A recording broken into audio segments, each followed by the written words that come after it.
আজ আমার বাসায় কিছু গেস্ট আসবে, তাই আমি সকাল সকাল রান্না করে ফেললাম। তো প্রথমেই আমি পোলাও রান্না করেছি, তারপরে হচ্ছে রুই মাছ ভাজি করেছি, সাথে মুরগির মাংস ভুনা করেছি।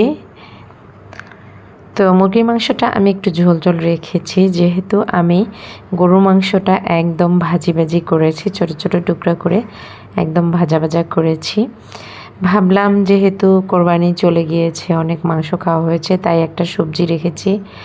আমি লাউ সবজিটা খুব সুন্দর করে রান্না করেছি পোলাওয়ের সাথে খাওয়ার জন্য। আমার আগে থেকে প্রসেস করা কাবাব ছিল, সেগুলো ভাজছি। তো আমার কাবাব ভাজিও প্রায় শেষের দিকে।